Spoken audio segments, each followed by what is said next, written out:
Hi everyone, FPL Matt Day here, and this is my Game Week 9 best tips video, all ready for the resumption of FPL going into Game Week 9 after this long international break. It's been a long time, hasn't it? So absolutely buzzing to go through some tips for all of you. Please give this video a like, get your comments in on your thoughts on these tips or any questions you've got ahead of the game week. Please don't forget to subscribe to the channel if you are new here as well. But look, let's start with my first tip, and I'm going to share screen so I can just share some visuals with you whilst I go through these tips this week. So let's use FPL Transfer Planner to go through this week's tips. And tip number 1 is Captain Haaland.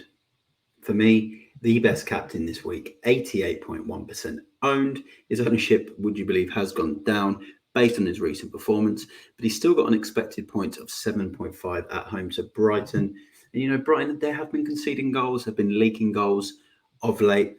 And Haaland just got that home form. He scored most, or all of his hat-tricks he scored last season were at home for Man City.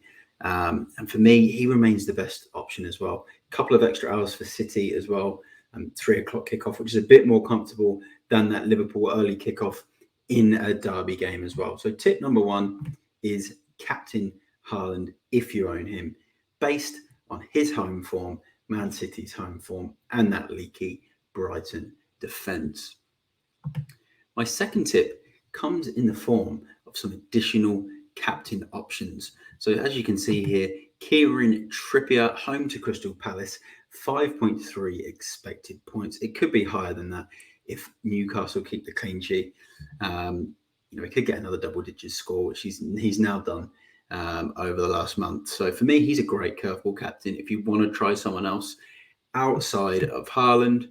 And then another, really good potential curveball captain for me this week is this man, Bruno Fernandes, expected points of 5.8, away at Sheffield United, who are a really poor performing team so far this season. So that is my tip number 2. My next tip as we go here to Liverpool is if you've got Darwin Núñez, I'd start him against Everton. I know a lot of people are cautious of the early kickoff and the fact that the South American players, they've had a little bit less time, but he's been pictured in training. He's got 6.1 points expected against Everton. That's really good. And he's just got that something about him where he's due a really big score. And he did get a goal and an assist for Uruguay against Brazil in the week. So if you've got Darwin, I would start him. Of course, you want to be cautious of the early kickoff. You might not want to captain him. Probably won't look to captain Salah. But I'd be starting Darwin. I wouldn't be too concerned with his minutes. He'll get at least sort of 70 minutes for me in that one. I think he starts. My next tip, as you can see, I've just gone to Spurs on the screen here. And for me, I think you still need at least 1 or 2 Spurs players this week. There's Son in there, expected points of 6 at home to Fulham. James Maddison, 5.7 expected points this week. I also like Kulusevski as a differential, 4 expected points. A lot of people are banking on Richarlison to finally hit 4.9 expected points. Did score in this fixture last season, but it was disallowed. It was very unlucky to be disallowed as well. So this could be the sort of game that Richarlison finally gets that goal and owners are rewarded. I'm also liking Pedro Porro here, 5.5 expected points. For me, he edges it over Udogie. I called this on FPL Rouge YouTube channel the other day. I think this is the week Porro will score a goal and get a return. But Udogie, another great option with 4.1 expected points. So definitely keep those Spurs players. Target a Spurs player, at least 1 if you don't have any at all, and try and get a second one in if you can. And then my last thoughts are differentials for this weekend and my favourite differentials. So I'll go to Newcastle here. Spoke about this guy on my my channel with the shorts I've done over the last week. You've got Almiron at 7.5%, 4.5 expected points. Great fixtures after this as well for Newcastle. He's been getting some great returns of late.